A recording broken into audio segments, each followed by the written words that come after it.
Hi అండి అందరికీ ఈరోజు ఈ వీడియోలో నా స్టైల్లో నేను చేసిన మినుముల పచ్చడి తయారీ విధానం చూపిస్తాను, చూసేయండి. ఎక్కువగా మా పల్లెటూరు విధానంలో చేసుకునే ఈ మినుముల పచ్చడి తయారీ విధానం చూపిస్తాను, చూసేయండి. నచ్చిన వాళ్ళు ఎవరైనా ఉంటే ట్రై చేయండి. అలాగే నా ఛానల్ని ఫస్ట్ టైం చూసిన వాళ్ళు ప్లీజ్ లైక్ చేయండి, సబ్స్క్రైబ్ చేసుకోండి, షేర్ చేయండి. ఓకేనా ఫ్రెండ్స్? ఇప్పుడైతే వీడియోలోకి అయితే వెళ్దాం, చూపిస్తాను, చూసేయండి. ఇప్పుడు ముందుగా అయితే స్టవ్ వెలిగించుకొని కడాయి పెట్టుకొని కొద్దిగా ఆయిల్ అయితే వేసుకోవాలి. ఈ ఆయిల్ అనేది కొంచెం వేడెక్కిన తర్వాత ఎండుమిరపకాయలు అయితే వేసుకోవాలి. ఎండుమిరపకాయలు మనం కారం ఎంత తినగలుగుతామో అంత చూసి వేసుకోవాలి. ఇక్కడ నేను కొంచెం లైట్గా కారం ఉండేటట్టుగా వేసుకుంటున్నాను, ఎక్కువ కారం ఉండేటట్టుగా కాకుండా లైట్గా. ఎందుకంటే పిల్లలు కూడా తినాలి కదా, వాళ్ళకు కారం ఎక్కువ ఉంటే తినలేరు. అందుకని కొంచెం మీడియంగా కారం ఉండేటట్టుగా చేసుకుంటున్నాను. ఇప్పుడు ఎండుమిరపకాయలు ఈ విధంగా కొంచెం లైట్గా వేగిన తర్వాత కొద్దిగా కరివేపాకు, 1 స్పూన్ జీలకర్ర వేసుకొని ఇవి కాస్త వేగించుకోవాలి ఆయిల్లోనే. ఫ్లేమ్ని లో ఫ్లేమ్లో పెట్టుకొని ఇవి కాస్త వేయించుకోవాలి. ఇట్లా ఈ విధంగా ఎండుమిరపకాయలు అనేటి జీలకర్ర కరివేపాకు ఈ విధంగా వేయించుకొని ఒక పక్కన ప్లేట్లో అయితే పెట్టుకోవాలి.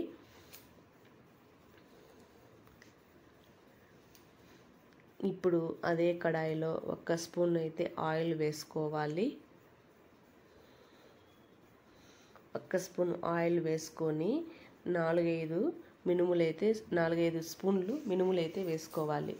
మినుముల పచ్చడికి మినుములే ఎక్కువ వేసుకోవాలి, అందుకనేసి ఈ స్పూన్తోనే ఒక 4-5 స్పూన్లు అయితే వేసుకోవాలి. ఈ మినుములు కొంచెం లైట్ కలర్ వచ్చేదాకా వేగనివ్వాలి ఆయిల్లో.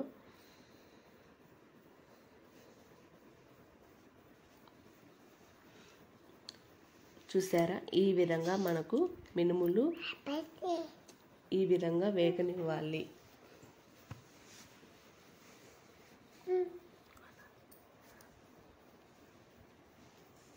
చూసారా, మినుములు అయితే ఈ విధంగా కలర్ అయితే రావాలి. ఎక్కువ మరీ వేగనీయద్దు మినుములు అనేటివి.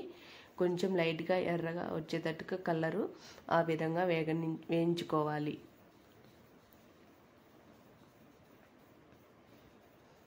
చాలా బాగుంటుంది వేడి వేడి అన్నంలోకి ఈ పచ్చడి. ఇంకాస్త నెయ్యి వేసుకొని తింటే సూపర్గా ఉంటుందండి, ట్రై చేయండి.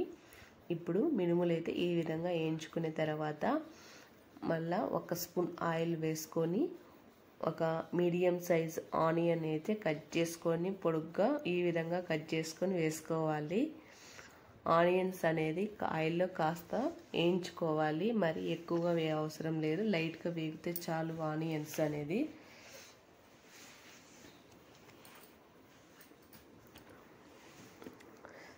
చూసారా, ఈ విధంగా వేగితే చాలు మనకు, మరి ఎక్కువ వేగాల్సిన అవసరం లేదు. ఇంకా ఈ పచ్చడి రోళ్ళు ఉంటే రోట్లో వేసుకొని దంచుకుంటే చాలా బాగుంటుంది.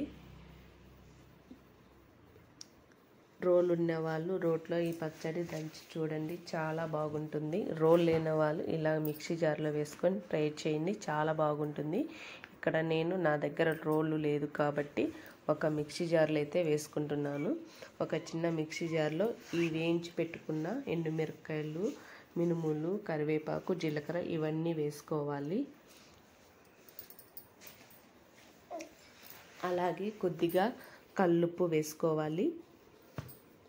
ఇప్పుడు మిక్సీకి అయితే పట్టుకుందాం మెత్తగా, ఇలా ఈ విధంగా గ్రైండ్ చేసుకోవాలి. ఇప్పుడు కొద్దిగా నిమ్మకాయ సైజ్ అంత చింతపండు నానబెట్టుకొని వేసుకోవాలి. ఇప్పుడు ఈ చింతపండు నీళ్ళు కూడా వేసుకోవాలి. ఇప్పుడు కొంచెం గ్రైండ్ చేసుకుందాము. ఇప్పుడు ఈ విధంగా గ్రైండ్ చేసిన తర్వాత మనం వేయించి పెట్టుకున్న ఉల్లిపాయలు అయితే వేసుకొని ఒక 4-5 వెల్లుల్లిపాయలు కూడా వేసుకోవాలి.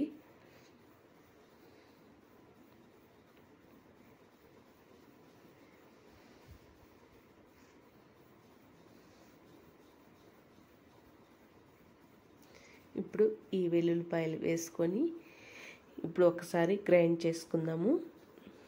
ఇప్పుడు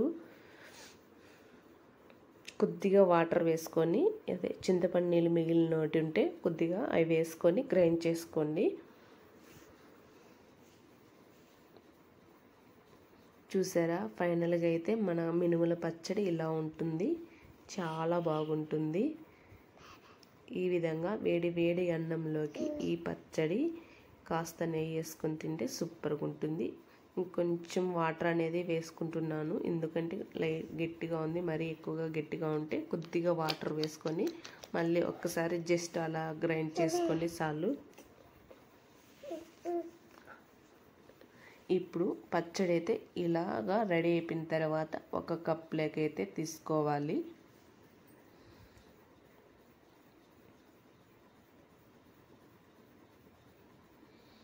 ఫైనల్గా అయితే మన మినుముల పచ్చడి ఏ విధంగా ఉంటుంది, చాలా బాగుంటుందండి. మీరు ట్రై చేయండి ఈ విధంగా. ఒకసారి ఎలా ఉండేది అనేది కామెంట్ బాక్స్లో కామెంట్ చేసి చెప్పాలి. చాలా అంటే చాలా బాగుంటుంది. వేడి వేడి అన్నంలో ఈ పచ్చడి కాస్త నెయ్యి వేసుకొని తినండి, సూపర్గా ఉంటుంది. చాలా ఎక్కువగా పల్లెటూరులో ఇలాగనే చేసుకుంటాం మేమైతే. ఇంకా రోల్ ఉంటుంది కాబట్టి అక్కడ రోట్లో వేసుకొని దంచుకొని తింటే సూపర్గా ఉంటుందండి. ట్రై చేయండి మీరు ఇలాగా. చాలా అంటే చాలా బాగుంటుంది మినుముల పచ్చడి. ఎలా ఉండేది మీరు కామెంట్ బాక్స్లో కామెంట్ చేసి చెప్పండి. ఓకేనా ఫ్రెండ్స్, బాయ్.